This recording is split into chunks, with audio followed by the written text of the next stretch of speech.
Hello बच्चों, नमस्कार, जय हिंद, जय बिहार। तो देखिए, जो आप बायोलॉजी पढ़ रहे हैं इस सीरीज में कोशिका चैप्टर जो है वो समाप्त हो चुका है और कोशिका के बाद हम लोग उत्तक पढ़ेंगे। उत्तक यानी टिश्यू, ठीक है। तो बहुत कम समय में हम लोग जो भी इंपॉर्टेंट फैक्ट है इसके बारे में समझ लेते हैं। तो देखिए, ध्यान दीजिए, सबसे पहले यहां पे आपका है उत्तक यानी टिश्यू, ठीक है। टिश्यू के बारे में देखेंगे तो उत्तक का अध्ययन को हम हिस्टोलॉजी कहते हैं। उत्तक के अध्ययन को क्या कहते हैं? हिस्टोलॉजी। कोई भी अध्ययन में लॉजी लगा होता है, जैसे कोशिका का साइटोलॉजी, तो उसी तरह से उत्तक का था हिस्टोलॉजी, ठीक है। ये देखिए, एक वैज्ञानिक थे वी चैट के द्वारा उत्तक जो शब्द है ये सबसे पहले दिया गया था, यानी टिश्यू शब्द किसने दिया? तो वी चैट ने इसका नाम रखा। जैसे लड़का केहू के हो और नाम केहू रख दे, समझ रहे हैं बात? तो वही वाला हाल है कि नाम जो रखा वो वी चैट ने रखा। और ये किस भाषा का शब्द टिश्यू है? तो ये लैटिन भाषा का शब्द है। किस भाषा का शब्द है? लैटिन भाषा का, ठीक है। अब देखिए, उत्तक जो है टिश्यू है, इसका जो पिता है वो कहा जाता है मार्सेलो मालफिगी को, ठीक है। नामवा बड़ा कठिन है ये सब, समझे ना? तो ध्यान दीजिएगा, मार्सेलो मालफिगी, समझ रहे हैं बात? तो ये हैं आपके टिश्यू के पिता। कोशिकाओं के समूह को हम क्या कहते हैं? उत्तक कहते हैं, ठीक है। तो आप सीरीज पूरा पढ़े हुए थे, ठीक है। तो कोशिका के समूह को हम क्या कहते हैं? उत्तक कहते हैं। अब ध्यान दीजिए, उत्तक को दो भाग में बांट के हम पढ़ेंगे, एक जंतु उत्तक और एक पादप उत्तक, यानी एनिमल टिश्यू और प्लांट टिश्यू। लेकिन हम लोग जो है अभी जूलॉजी पढ़ना शुरू किए हैं, ठीक है। तो एक सीक्वेंस से हमको एकदम पढ़ते चलना है ताकि कोई भी एग्जाम हो, बस आपके लिए एक सीक्वेंस से वीडियो उपलब्ध हो जिससे आप लास्ट टाइम में फास्ट रिवीजन कर सके। तो हम लोग जूलॉजी पढ़ रहे हैं, इसलिए हम लोग एनिमल टिश्यू को पढ़ेंगे, पादप टिश्यू यानी प्लांट टिश्यू को क्या करेंगे? नहीं पढ़ेंगे यहाँ पे। अब देखिए, एनिमल टिश्यू को हम बांट के पढ़ते हैं कितना भाग में? 4 भाग में, ठीक है। पहला उपकला उत्तक यानी इपिथेलिकल टिश्यू, दूसरा पेशीय उत्तक मस्कुलर टिश्यू, तीसरा तंत्रिका उत्तक नर्वस टिश्यू और चौथा संयोजी उत्तक यानी कनेक्टिव टिश्यू, ठीक है। तो टोटल टिश्यू को क्या भाग में बांट के हम पढ़ रहे होंगे एनिमल टिश्यू को? तो 4 भाग में, ठीक है। अब यहाँ पे देखिए, उपकला उत्तक यानी इपिथेलिकल टिश्यू को, ठीक है। तो इपिथेलिकल टिश्यू को हम फिर 4 भाग में बांट के पढ़ते हैं। एक सरल सल्की उपकला, नाम तो बड़ी खतरनाक है लेकिन आपको ध्यान देना होगा। पहला देखिएगा सरल यानी एकदम सिंपल, समझे? तो सिंपल क्या होता है, ध्यान से समझिए। जैसे हमारा स्किन है, समझ रहे हैं? तो स्किन का जो ऊपर वाला भाग है, अगर हम कहें कि उपकला उत्तक में आप क्या पढ़ेंगे? तो पूरा स्किन के बारे में पढ़ेंगे उपकला उत्तक में, समझे? जैसे मान लीजिए कि किसी का चमड़ा जो है एकदम झूल गया है, झुर्री पड़ गया है, सूख गया है। अब कितना आदमी का होता है कि इतना ना क्रीम लेपेगा, इतना ना लेपेगा, और क्रीम ज्यादा लगाने से क्या होता है? स्किन पर उसका निगेटिव इंपैक्ट पड़ता है। अगर आपको सुंदर होना है तो आप क्या करिए? मुल्तानी मिट्टी लेके लगाइए, समझ रहे हैं? करिया से गोर हो जाएंगे, लेकिन आपको क्रीम ज्यादा लेपना नहीं है, ठीक है। तो ये क्या होता है कि आपका स्किन सुंदर है, आपका स्किन झूलल है, समझ रहे हैं बात? तो ये सब चीज होता है। चाहे आप जो सांस लेते हैं, वायु कोश जिसको बोलते हैं, तो ये वाला सब जो पार्ट का अध्ययन हम करते हैं वो करते हैं किसके अंतर्गत? उपकला उत्तक के अंतर्गत। अब इसमें अलग अलग हम बांटेंगे और इसको पढ़ेंगे। तो पहला वाला में मुख्यतः हम किसका? त्वचा के ऊपर भाग का अध्ययन करते हैं। त्वचा का कौन सा भाग? त्वचा जो होता है, त्वचा का ऊपरी भाग, ठीक है। तो ऊपरी भाग का अध्ययन इसमें करते हैं, समझे? उसके बाद में वायु कोश जो होता है, जिससे हम सांस वगैरह लेते हैं, तो वायु कोश भी पूछे तो वायु कोश भी क्या होगा? इसी में होगा। सांस लेने वाला जो फेफड़ा का भाग होता है, तो ये भी किस में आएगा? आपका सरल सल्की उपकला में आएगा, ठीक है। ये ध्यान रखिएगा। उसके बाद में देखिए अस्तरित उपकला, ठीक है। तो जैसे देखिए, हमारा अगर कटता है चमड़ा का ऊपर वाला भाग तो सीधे हड्डी नहीं दिखता है, ये अस्तर में है, अलग अलग परत में है, ठीक है। तो स्किन का निचला भाग जो होता है, त्वचा का निचला भाग, त्वचा का निचला भाग जो होता है, निचला भाग, तो ये आपका किस में आ जाएगा? तो ये आपका अस्तरित उपकला में आएगा, ठीक है। अस्तरित उपकला में। अगला देखिए घनाकार उपकला क्या है, ठीक है। तो घनाकार में क्या आएगा? जिसका मतलब एक फिक्स एकदम घन के तरह आकार होता है, एक डिब्बा के तरह बॉक्स में होता है। जैसे मेल जो होता है ना, तो मेल जैसे शादी करता है तो उसमें उसके बॉडी का कौन सा पार्ट फीमेल के बॉडी में जाता है? उसको हम बोलते हैं स्पर्म, ठीक है। और वो एक कोश में होता है, ठीक है। तो ये आपको ध्यान रखना है कि मेल के अंदर जो शुक्राणु होता है, ठीक है, तो ये भी एक कोश में होता है। फीमेल के अंदर जो अंडाशय, जिसको अंडाणु बोलते हैं, अंडाणु, तो ये भी कहीं ना कहीं अंडाशय में होता है, ठीक है। तो शुक्राणु का जो कोष होता है, अंडाणु का जो कोष होता है, ठीक है। उसके बाद में हम कभी बोल सकते हैं किडनी जो होता है, समझे, किडनी आपका हो गया। तो ये सब जो होता है इसका एक आकार डिब्बा की तरह होता है जिसमें ये फिक्स होता है, ये नहीं कि इन्हें से उन्हें चल गया, उन्हें से उन्हें चल गया, खून वगैरह इस सब की तरह, ठीक है। तो ये घनाकार उपकला का एग्जाम्पल है, ठीक है। उसके बाद में अगर हम आपसे कह रहे हैं कि स्तंभकार उपकला के बारे में आप बताइए, ठीक है, तो स्तंभकार उपकला के बारे में आप ध्यान रखिएगा। जैसे अमाशय, देखिए हमारा जो पेट, हम कह देते हैं कि इतना बड़ा का पूरा पेट है, नहीं, पूरा पेट नहीं है, एक अंदर छोटी आंत है, बड़ी आंत है, ठीक है। ससुरा के नाती से जो है ना इतना कटाएगा।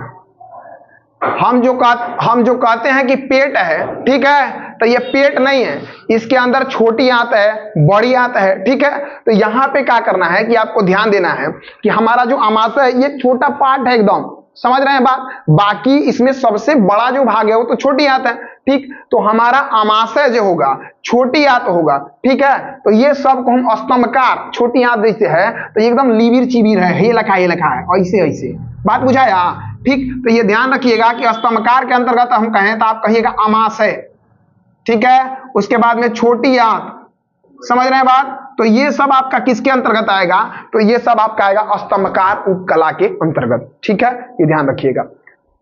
अब यहां पे देखिए पेशीय ऊतक, मस्कुलर टिश्यू, ठीक है। तो ये आपका स्वैच्छिक पेशीय ऊतक भी होता है जिसको वॉलंटरी मस्कुलर टिश्यू कहते हैं, ठीक है। और स्वैच्छिक पेशीय ऊतक होता है जिसको इनवॉलंटरी मस्कुलर टिश्यू कहते हैं, समझे। अब यहां पे ध्यान दीजिएगा, इसको रैखिक पेशीय ऊतक भी कह सकते हैं, समझे, कंकाल पेशीय ऊतक भी कह सकते हैं, क्योंकि इसका क्या होता है, रैखिक पेशीय ऊतक मतलब कहने का मतलब कि इसका आकार जो होता है एक रेखा में, एक ढांचा में फिक्स होता है, एकदम परमानेंट फिक्स। अच्छा, पेशीय ऊतक में लेकिन यह भी ध्यान देना है कि पेशीय ऊतक में क्या होता है ना, पेशीय जो ऊतक होता है वो, पेशीय जो ऊतक होता है ये संकुचित होता है, सिकुड़ता है, फिर क्या होता है, ये फैलता है, ठीक है। देखिए एक्चुअली में इसको आप भले तीन प्रकार में देख सकते हैं कि स्वैच्छिक, अस्वैच्छिक और हृदय, लेकिन हृदय भी होता है वो अस्वैच्छिक में ही आता है, ठीक है। स्वैच्छिक यानी आपके इच्छा से काम कर रहा है, अस्वैच्छिक यानी आपके इच्छा से काम नहीं कर रहा है। तो हार्ट को भी हम अस्वैच्छिक में ले सकते हैं, समझे। तो आपसे ये नहीं पूछने वाला है कि पेशीय ऊतक कै प्रकार का होता है, ये नहीं पूछेगा, लेकिन आपसे ये जरूर पूछेगा कि हृदय भी होता है, वो कौन सा होता है, तो स्वैच्छिक की अस्वैच्छिक, अस्वैच्छिक होता है। तो स्वैच्छिक ऊतक में अगर हम पूछे कि क्या क्या होता है, तो इसमें जैसे एग्जांपल पे आप देख लीजिए, जैसे हमारा हाथ का हड्डी हो गया, हाथ का क्या हो गया, हड्डी, चाहे पैर वगैरह इस सब का हड्डी हो गया, समझ रहे हैं, ठीक। उसके बाद में जैसे मान लीजिए कि क्या बोलते हैं, आपका हाथ का हड्डी, पैर का हड्डी, ठीक है।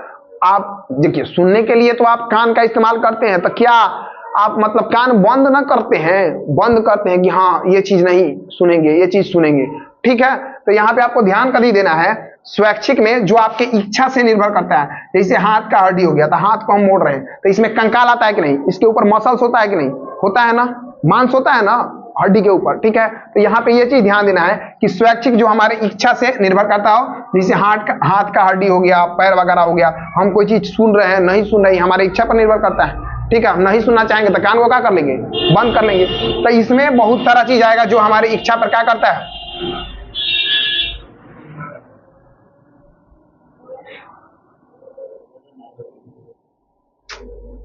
ये सब परेशान कर देता है, ये सब आवाज आ रहा होगा इसमें, बात बुझे, ये सब कटना होगा।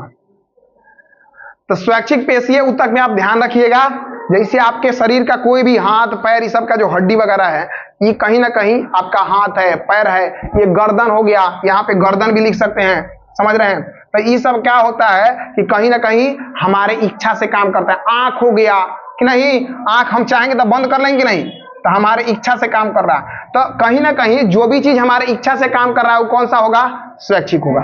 जो हमारी इच्छा से काम नहीं कर रहा है, जैसे आप ध्यान रखेंगे पाचन तंत्र, आप खाना खाते हैं तो आप सोचेंगे कि अभी नहीं पचे तो ऐसा होगा, नहीं होगा, ठीक है। उसके बाद में ध्यान दीजिएगा हृदय, हार्ट, ठीक है। तो जो हमारी इच्छा से काम नहीं कर रहा है, ठीक है, हमको उल्टी आता है तो हमारी इच्छा से आएगा नहीं, खांसी आएगा, जुकाम आएगा, तो ये सब चीज हमारे इच्छा से काम नहीं कर रहा है, तो ये सब कथी में आएगा, समझ गए बात, ठीक है। अस्वैच्छिक पेशीय ऊतक में। तंत्रिका ऊतक में ध्यान रखिएगा, मस्तिष्क का पार्ट आता है, और मुख्यतः जो मस्तिष्क का सबसे बड़ा भाग है न्यूरॉन, ठीक है। उसके बाद में हम मेरुरज्जु भी कह सकते हैं, मेरुरज्जु, ठीक है। स्पाइनल कोड जो होता है, तो ये सब आता है तंत्रिका के ऊतक के अंतर्गत, यानी कि मस्तिष्क का जो भी पार्ट है वो तंत्रिका ऊतक के अंतर्गत आएगा। और अंतिम है संयोजी ऊतक, ठीक है। संयोजी ऊतक में ये ध्यान रखिएगा कि इसके अंतर्गत कनेक्ट करने वाला, समझे, जैसे दो आदमी के बीच में जो कनेक्ट करा दे, मेल मिलाप करा दे। जैसे हमारा दो हड्डी है ना, ठीक है, तो दो हड्डी को मिला रहा है ना यहाँ पे, तो हड्डी को अगर मिला रहा है उसको बोलते हैं लिगामेंट। कभी बोलते हैं लिगामेंट। तो पहले तो हड्डी हुआ, तो हड्डी भी किस में आएगा? अगर इसका हम एग्जांपल पूछे तो अस्थि आएगा, अस्थि, बोन, कभी बोन, अस्थि। उसके बाद में उपास्थि आएगा, जैसे कान, समझ रहे हैं बात, ठीक है। तो ये भी कनेक्ट है ना कहीं, ठीक है। नाक, समझ रहे हैं बात, तो जो सॉफ्ट होता है, और अस्थि, बोन यानी जो हार्ड होता है, समझ रहे हैं बात। तो अस्थि, उपास्थि, कभी उपास्थि, ठीक है। उसके बाद में उपास्थि के अलावा में ध्यान रखिएगा ब्लड, खून। ये बताइए कि खून बॉडी के हर पार्ट में जाते रहता है कि नहीं, यानी एक दूसरे को कनेक्ट करता है। तो यहाँ पे ब्लड भी हो जाएगा, खून हो जाएगा, कौन होगा? खून, ब्लड भी हो जाएगा। उसके बाद में ध्यान रखिएगा हड्डी को जोड़ता है, उसको कभी बोलते हैं लिगामेंट, कभी बोलते हैं लिगामेंट। और हड्डी या मांसपेशिया को जोड़ता है उसको टेंडन बोलते हैं। तो यहाँ पे लिगामेंट भी आ जाएगा, लिगामेंट, और उसके बाद में टेंडन, क्या होगा? टेंडन, समझे। तो ये आपका टोटल टिश्यू था, समझ रहे हैं। तो यहाँ पे आपका चैप्टर कंप्लीट होता है। वीडियो अच्छा लगेगा तो आप ज्यादा से ज्यादा बच्चा के पास भेजेंगे ताकि और लोग भी पढ़ पाए। आज का क्लास इतना ही तक रखते हैं, और एक कमेंट वगैरह आप कर देंगे, समझे, ठीक है। जय हिंद, जय भारत।